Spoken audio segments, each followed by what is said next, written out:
وەک سەرۆکایەتی شارەوانی دەربەنی خان بە خێراتنی بەشی ڕاگەیاندنی بە ڕێوەبەرایەتی گشتی شارەوانی سلێمانیەکەن کە تەشریفیانە ناو ئازێتیان کێشاوە ئێمەیان بەسەر کردەوە بۆ لێپرسینەوە و هەواڵپرسیمان لەباری کار و چالاکیەکانی شارەوانی هەموو جارێ ئێمە بێ ئەم ڕستەیە دووبارەکەینەوە بەداخەوە لە 8 ساڵی ڕابردوودا بەهۆی قەیرانی داراییەوە سەرجەم سێکتەرەکان گرفت و وەستانی تیاوە بەڵام شارەوانی دەربەنی خان بۆ پێی کە شارەوانێکی پلەیەکەوە نیسبەتێکی دانیشتوانی زۆری هەیە زیاتر لە 75,000 کەس لێرەدا ئەنیشێ نزیکەی 16 بۆ 17,000 ماڵی تایە زیاد لە 250 کارگەی تایە و ناوچەی پیشەسازیەکی زۆر باشی هەیە لە ڕابردووە بنیات نراوە بۆی وە شوێنی پیشسازیەکەی شوێنێکی گونجاوە و فراوانبوونی گەڕەکان و پرۆژە خزمەت گوزاریەکان بە بەراورد بە 20 ساڵ سەرەتای دروستبوونی شارەوانیەکان 1/10 و زیاتر زیادی کردووە ڕێژەی دانیشتوانی ئەم شارە لەوانەیە پێش 20 ساڵ نزیکەی 4-5,000 کەس بوو بێ ئێستا بەو ڕێژەیە زیادی کردووە ڕێژەی ماڵەکان لە 2,000 ماڵەوە زیادی کردووە بۆ ڕێژەیە و لە پرۆژەی زۆر باش کراوە ئاوەڕۆی زۆر باش کراوە زیاد لە 200 کیلۆمتر ئاوەڕۆ لە کۆڵانەکانە هەیە وە شەقامی تێکەڵ ڕێژکرا و قیرتا و یعنی ئەنواعی پرۆژەکانمان لە ئاسێکی باشە کراوە بەڵام فراوانبوونی شارەکە بە جۆرێکە ئەم پرۆژانە لە ئاست و تمۆح و تەواوکردین ینی ڕێژەیەکی زۆر باشیش ئێستا شوێنمان ماوەکە پرۆژەی بۆ بکرێت کۆڵانمان ماوە قیر نەکرابێەوە کۆڵانمان هەیە ئاوەڕۆیتیانەیە ئەم شتانە وای کردووە لە ئاسی فراوانبوونەکەەوە پرۆژەکان بە فریای ئەوە نەکەوتون پێش ئەو ساڵانی کە بووجە هەبووە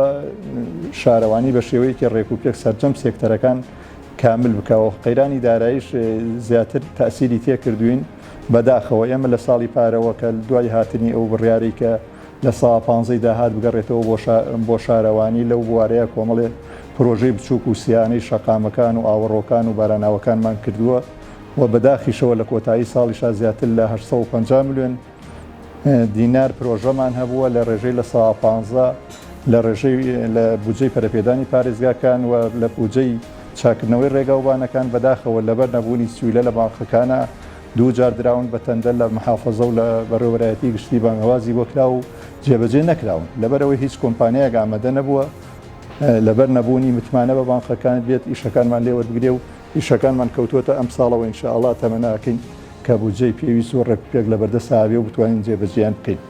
ئەوەی کە لە ساڵی 22 کردمان بەڕاستی تەنگەشەمان لە ساڵی 22 هەبوو هەر بەهۆی لە سەرەتای ساڵەوە بە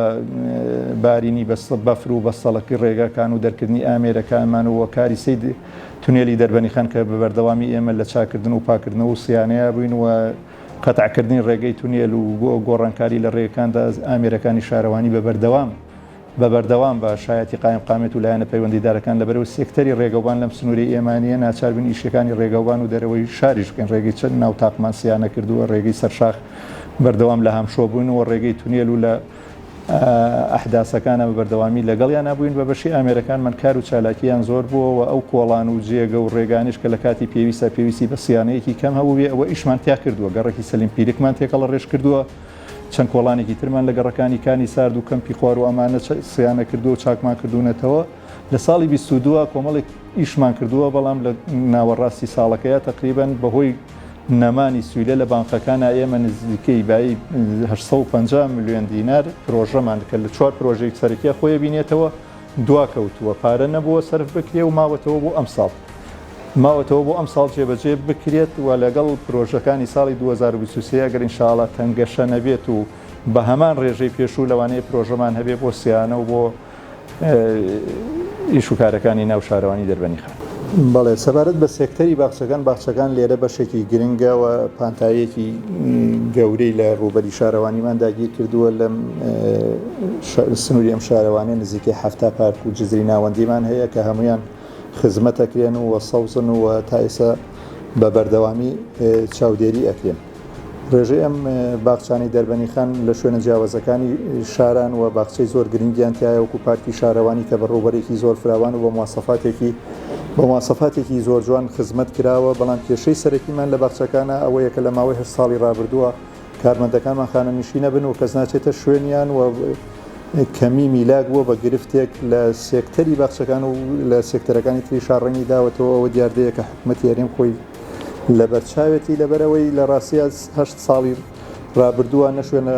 شاگیرەکان پڕکراوەتەوە نە کەسی تازەش دامەزرێنراوە. گرفتێکی ترمان بۆ باخچەکانەوەی منتیقی ئەمە نیمچە گەرمیانە ینی گەرمە و لە شوێنەکەمان تەبعی شوێنەکەمان وایە بیری ئیرتیوازی تایە ناگاتە ئاو و شاری دەربەنیخان ئاوی پێویستی نییە لە بۆریە سەرەکەەکان و ئاویان بۆرگین ناچارین لە وەرزی هاوینە هەموو باخچەکانمان بە تەنکەر ئاو بدەین. ئەمەش لۆدێکی گەورەی لەسەر ئێمە دروست کردووە بە تایبەتی لەم ساڵی ڕابردووە لە هاوینی 2022 چونکم ڕێژەی گرانبوونی سوتەمەنی زۆر بەرز بووە، سوتەمەنی بە ئاسێک 1 بۆ 2 بەرز بووەوە بەڕاستی ئەوە گرفتێکی سەرەکیە بۆ شارەوانی دەربەنیخان پێداویستی زۆرمانەوە بەردەوام بە سیانەی تەنکەر و بە سوتەمەنی هەیە بۆ ئاودانی باخچەکانمان.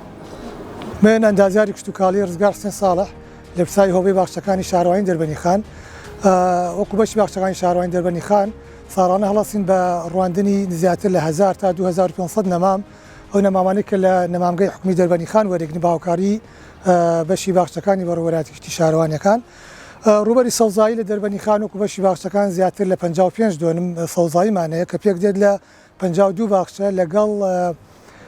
14 کیلومتر جەزیرە وەسەطی ناوەندی شەقامەکان. ئەمەش زیاتر بە جوهدی خۆمان و کرێکارەکان و ئاودانیش لە وەرزی هاویندا کردێتە سەر کۆمپانیای ئۆرانۆز باوکاری تەنکەرەکانی شارەوانی دەربەنیخان ئێمە هەڵەسین بە ئاودانی جەزیرە وەسەطەکان لە وەرزی هاویندا. گرفتی ئاودان حتمەنم دەربەنیخانێکی لە کێشەکانمانە گرفتی سەرەکیمان ئاودانە لەبەرەوەی بە تەنکەرین تا ئێستا ئێمە